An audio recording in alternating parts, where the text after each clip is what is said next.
ಇನ್ನು ಬಾಗಲಕೋಟೆ ಕ್ಷೇತ್ರದ ಕಾಂಗ್ರೆಸ್ ಶಾಸಕ ಎಚ್.ವೈ. ಮೇಟಿ ಇಂದು ಬೆಂಗಳೂರಿನಲ್ಲಿ ವಿಧಿವಶರಾಗಿದ್ದಾರೆ. ಶ್ವಾಸಕೋಶ ತೊಂದರೆ, ಉಸಿರಾಟ ಸಮಸ್ಯೆಯಿಂದ ಬಳಲ್ತಾ ಇದ್ದ ಮೇಟಿ ಅವರು ಕಳೆದ ಒಂದು ವಾರದಿಂದ ಖಾಸಗಿ ಆಸ್ಪತ್ರೆಯಲ್ಲಿ ಚಿಕಿತ್ಸೆ ಪಡಿತಾ ಇದ್ದರು.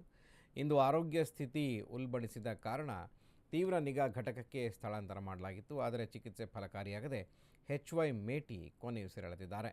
ಗುಳೇದಗುಡ್ಡ ಕ್ಷೇತ್ರದಿಂದ 2 ಬಾರಿ, ಬಾಗಲಕೋಟೆ ಕ್ಷೇತ್ರದಿಂದ 2 ಬಾರಿ ಶಾಸಕರಾಗಿದ್ದ ಎಚ್.ವೈ. ಮೇಟಿ ಅವರು ಬಾಗಲಕೋಟೆ ಲೋಕಸಭೆ ಕ್ಷೇತ್ರದಿಂದ ಸಂಸದರಾಗಿಯೂ ಕೂಡ ಆಯ್ಕೆಯಾಗಿದ್ದರು.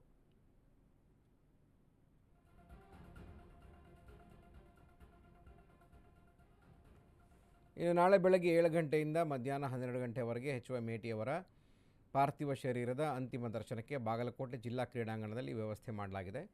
ಬಳಿಕ ಸಕಲ ಸರ್ಕಾರಿ ಗೌರವಗಳೊಂದಿಗೆ ಹುಟ್ಟೂರಿನಲ್ಲಿ ಅಂತ್ಯಕ್ರಿಯೆ ನಡೆಯಲಿದೆ. ತಿಮ್ಮಾಪುರದಲ್ಲಿ ತಾಯಿ ಸಮಾಧಿಯ ಪಕ್ಕದಲ್ಲೇ ಮೇಟಿ ಅಂತ್ಯಕ್ರಿಯೆ ನಡೆಸಲು ಸಿದ್ಧತೆ ಮಾಡಿಕೊಳ್ಳಲಾಗ್ತಾ ಇದೆ. ಈ ವೇಳೆ ಸಿಎಂ ಸಿದ್ದರಾಮಯ್ಯ ಸೇರಿ ಕಾಂಗ್ರೆಸ್ ಪಕ್ಷದ ಪ್ರಮುಖರು ಭಾಗಿಯಾಗಲಿದ್ದಾರೆ. ಇನ್ನು ಕಾಂಗ್ರೆಸ್ ಹಿರಿಯ ಮುಖಂಡ ಎಚ್.ವೈ. ಮೇಟಿ ಅವರ ನಿಧನಕ್ಕೆ ಸಿಎಂ ಸಿದ್ದರಾಮಯ್ಯ, ಡಿಸಿಎಂ ಡಿ.ಕೆ. ಶಿವಕುಮಾರ್, ಮಾಜಿ ಪ್ರಧಾನಿ ಎಚ್.ಡಿ. ದೇವೇಗೌಡ ಸೇರಿದಂತೆ ಸಚಿವರು, ಶಾಸಕರು, ಬಿಜೆಪಿ ನಾಯಕರು, ಅನೇಕ ಗಣ್ಯರು ಸಂತಾಪ ಸೂಚಿಸಿ ಕಂಬನಿ ಮಿಡಿದಿದ್ದಾರೆ. ಎಚ್.ವೈ. ಮೇಟಿಯವರು 12:30 ಗಂಟೆಯಲ್ಲಿ ಇವತ್ತು ನಿಧನರಾಗಿದ್ದಾರೆ.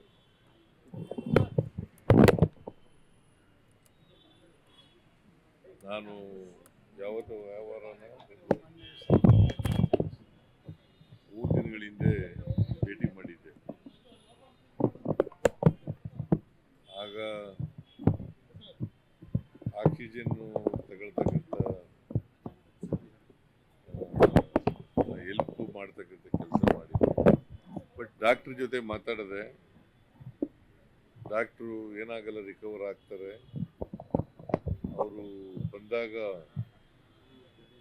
ಬಹಳ ತೊಂದರೆ ಇತ್ತು, ಈಗ ತೊಂದರೆ ಎಲ್ಲ ನಿವಾರಣೆ ಆಗ್ತಾ ಇದೆ ಅಂತ ಹೇಳಿದ ಮೇಲೆ ನನಗೆ ಇಷ್ಟು ಜಲ್ದಿ ನಿಧನರಾಗ್ತಾರೆ ಅಂತ ಗೊತ್ತಿರಲಿಲ್ಲ. ಒಬ್ಬ ಅತ್ಯಂತ ನಿಷ್ಠಾವಂತ ಮತ್ತೆ ನನಗೆ ಬಹಳ ಆಪ್ತನಾಗಿದ್ದಂಥವ್ರು. ಬಹಳ ದುಃಖದ ವಿಚಾರ ಬಂದಿದೆ. ನಾಳೆ ನನ್ನ ನೀರಿನ ಹೆಜ್ಜೆ ಪುಸ್ತಕ ಬಿಡುಗಡೆ ಇತ್ತು. ಸೊ ಮುಖ್ಯಮಂತ್ರಿಗಳು ಈಗ ನನ್ನ ಹತ್ರ ಮಾತಾಡಿದ್ರು. ಬಾಗಲಕೋಟೆಗೆ ಹೋಗ್ಬೇಕಾದಂತ ಒಂದು ಪರಿಸ್ಥಿತಿ ಬಂದಿದೆ. ಸೊ ಅದಕ್ಕೆ ನಾವು ಆ ಕಾರ್ಯಕ್ರಮವನ್ನ, ನೀರಿನ ಹೆಜ್ಜೆ ಟೈಮ್ ತೆಗೆದುಕೊಂಡು ಆ ಕಾರ್ಯಕ್ರಮವನ್ನ ಇಟ್ಕೊಳ್ತೀವಿ. ನಮ್ಮ ಮೇಟಿಯವರು ಬಹಳ ಆತ್ಮೀಯರು. ಸಿದ್ದರಾಮಯ್ಯನವ್ರ ಜೊತೆಲೆ ನಮ್ಮ ಪಕ್ಷಕ್ಕೆ ಬಂದು ಸೇರಿ ಮಂತ್ರಿಯ ಕೂಡ ಕೆಲಸ ಮಾಡಿದವರು, ಶಾಸಕರ ಕೆಲಸ ಮಾಡಿದವರು. ಭಗವಂತ ಶಕ್ತಿ ತುಂಬಲಿ ಅಂತೇಳಿ ಪ್ರಾರ್ಥನೆ ಮಾಡಿ ಕಾಂಗ್ರೆಸ್ ಕಾರ್ಯಕರ್ತರಿಗೆ, ಅವರು ಮಾಜಿ ಸಚಿವರು, ಬಾಗಲಕೋಟೆ ವಿಧಾನಸಭಾ ಕ್ಷೇತ್ರದ ಗೌರವಾನ್ವಿತ ಶಾಸಕರು ಆಗಿದ್ದಂಥ ಹಿರಿಯರಾಗಿರುವಂತಹ ಮೇಟಿ ಅವರು ನಮ್ಮಿಂದ ದೂರ ಆಗಿದ್ದಾರೆ. ಬಹಳ ಹಿರಿಯ ರಾಜಕಾರಣಿ.